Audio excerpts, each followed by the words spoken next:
안녕하세요. 송정환 강사입니다. 네, 이번 시간은 저와 함께 디자인 분야의 면접에 대해서 한번 이야기를 해보도록 하겠습니다. 중요한 거는 여러분 디자인 분야이기 때문에 포트폴리오를 준비를 하셔야 됩니다. 그래서 남들과 차별화된 나만의 포트폴리오를 준비를 하셔야 되고요. 그리고 지원하는 회사에 대한 충분한 여러분들의 회사에 대한 기업에 대한 그런 것도 좀 분석을 해서 면접을 참여를 하실 필요가 있다는 겁니다. 회사에 특히 오랫동안 계셨던 분들은 더더욱이나 회사에 대한 애착이 되게 남다르세요. 그래서 중요한 거는 정말 나처럼 우리 회사에 애정을 가지고 다닐 수 있는 사람을 뽑고 싶어 합니다. 그래서 아무래도 그런 기업에 대한 정보를 많이 조사를 하게 되면 이 친구 참 우리 회사에 들어오고 싶구나.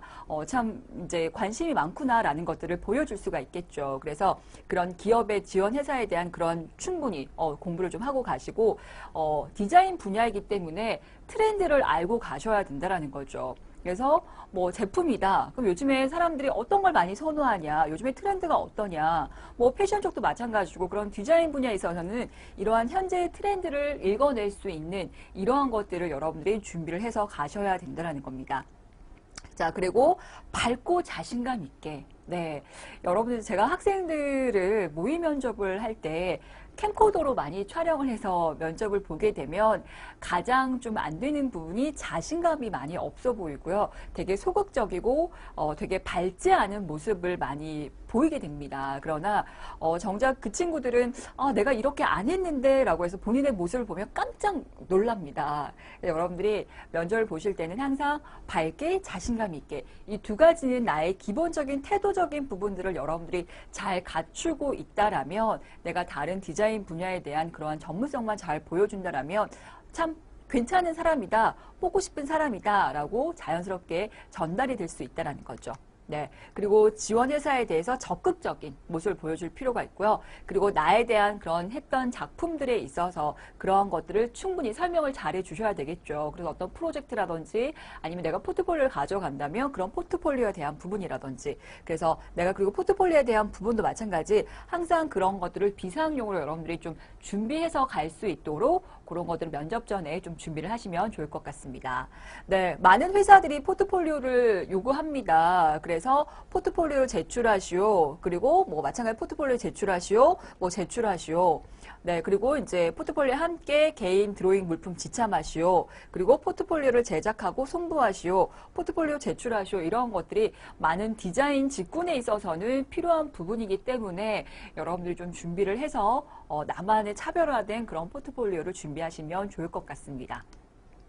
자, 면접에 있어서는 첫 번째 면접관님들 여러분들을 봤을 때 일단은 좀 디자인 직군은 조금 아무래도 밤샘이나 야근이나 이런 분 많기 때문에 좀 건강해 보이셔야 돼요. 그래서 좀 소극적이고 좀 너무 연약하고 이런 모습보다는 조금 여러분들이 되게 적극적이고 에너지가 넘쳐 보일 수 있는 그래서 조금 신입 사원이기 때문에 비타민 같은 느낌이 들 수 있도록 여러분들이 보여주면 좋겠습니다. 그리고 복장적인 부분.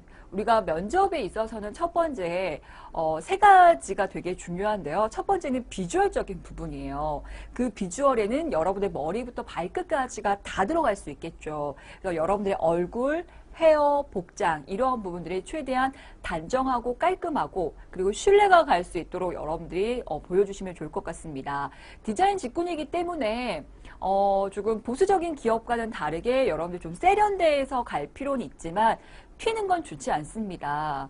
어쨌든 간에 회사에 있어서 신입사원이기 때문에 튀는 것보다는 그래도 가장 좀 무난하게 여러분들이 조금 잘 표현해 줄 수 있는 부분으로 어필을 하시는 게 좋지만 튀는 것보다는 오히려 돋보일 수 있는 좀 나의 그런 좀 세련됨을 나타내 줄 수 있는 그러한 느낌이 훨씬 더 좋다라는 거죠. 그리고 태도적인 부분. 그래서 내가 말하지 않아도 내 태도를 통해서 나의 많은 것들을 보여줄 수 있기 때문에 이런 태도적인 부분들을 여러분들이 많이 연습을 하고 갈 필요가 있다는 겁니다.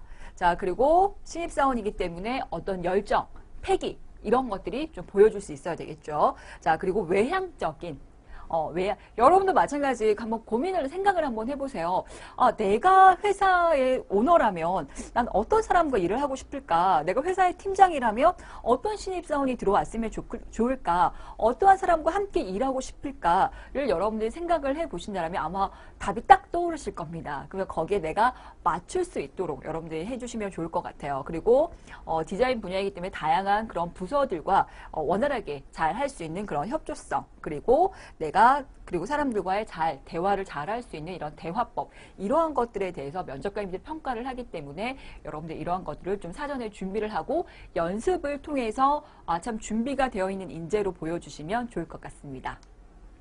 자, 그래서 기존에는 많은 면접들이 간단하게 물어봤었어요. 그래서 자기소개도 자기 입사 지원서도 많이 바뀌고 있는 것처럼 면접 또한 마찬가지 역량적인 부분들로 많이 바뀌고 있습니다. 그래서 장점은 무엇입니까? 하기보다는 그러한 사례들을 통해서 그러한 장점들로 본인이 어떻게 했었는지를 나타내줘야 되고요.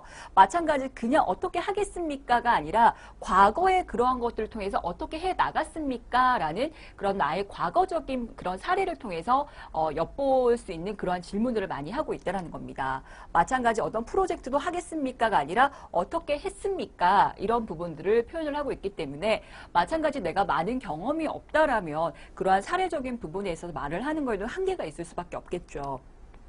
자, 그래서 이런 역량적인 부분들에 있어서 중요한 거는 내가 그걸 통해서 뭘 느꼈는지, 내가 어떻게 행동했는지, 마찬가지 능동적이어야 되겠죠. 능동적으로 어떻게 했는지, 그거에 대해서는 어떻게 대응하고 어떻게 해결하고 그걸 통해서 내가 결과가 어땠는지, 그래서 그걸 통해서 내가 무엇을 느낄 수 있었습니다. 라는 걸 보여주시면 좋다라는 겁니다. 그래서 이런 과거의 그러한 사례를 통해서 회사에 들어왔을 때도 이 친구가 이렇게 할 수 있겠구나 라는 것들을 판단할 수 있는 그러한 요소로 작용을 할 수 있다는 겁니다.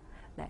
자, 그래서 우리가 역량 기반적인 그런 구조화된 면접에 있어서는 꼬리에 꼬리를 무는 이러한 질문들로 많이 갈 수가 있습니다. 그래서 간혹 자기소개서에 조금 이렇게 거짓말을 했던 부분이거나 면접 때도 내가 조금 거짓말을 하게 된다라면 이러한 꼬리에 무는 질문들에 있어서는 들통이 날 수밖에 없다라는 거죠. 그래서 여러분들이 조금 나에 대해서 너무 과장된 포장은 좀 피하시는 게 좀 좋지 않을까라는 생각이 들고요. 사람을 뽑는 거기 때문에 되게 인간적이고 담백하고 진실된 좀 진정성 있는 사람으로 비춰지는 게 필요하다라는 겁니다.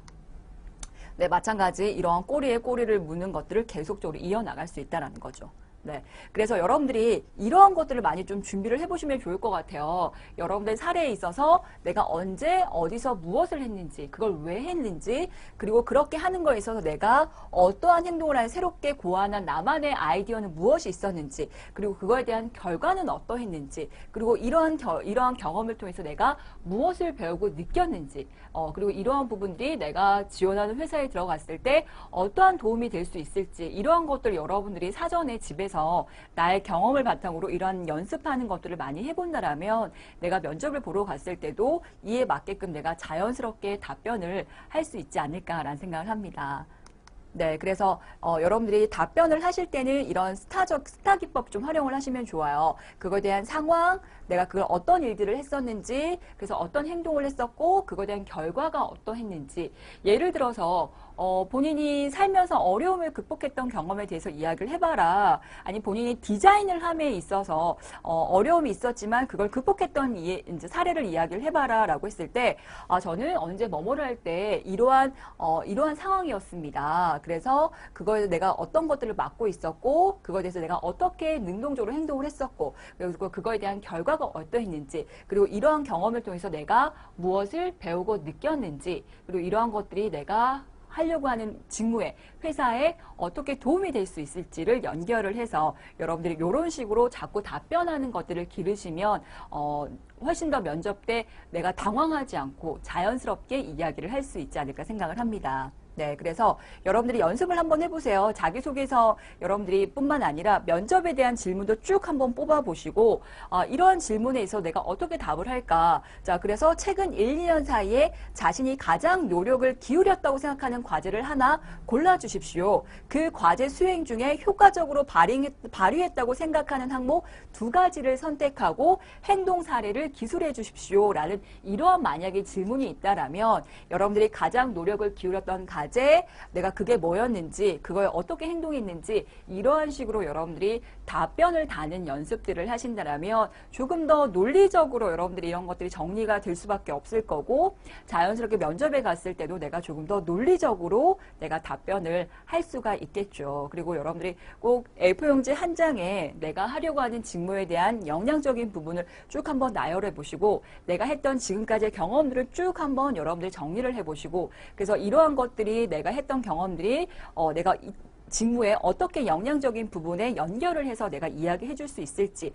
그런 것들을 미리 사전에 면접을 보러 가기 전에 이러한 연습들을 많이 해보신다라면 면접 때 나에 관한 질문들을 했을 때 여러분들이 잠시 생각할 시간을 주시겠습니까? 하는 게 아니라 네, 저는 뭐 언제 어떠한 경험을 한 적이 있습니다. 라고 해서 자신 있게 이야기를 할 수 있다는 겁니다. 그래서 여러분들이 기본적으로 면접에 있어서는 내가 기업이나 직무에 대한 분석도 필요하긴 하겠지만 나에 대해서 모르면 안 된다라는 거예요. 그래서 나에 대해서 기본적으로 여러분들이 좀 분석을 하고 내가 했던 경험이나 사례에 대해서 내가 쭉 정리를 한번 해보고 면접을 갈 수 있게끔 그러면 조금 더 다른 경쟁자에 비해서 저 친구는 본인에 대해서 정말 잘 알고 있구나 라는 것들을 조금 잘 표현해 줄 수 있지 않을까라는 생각을 합니다.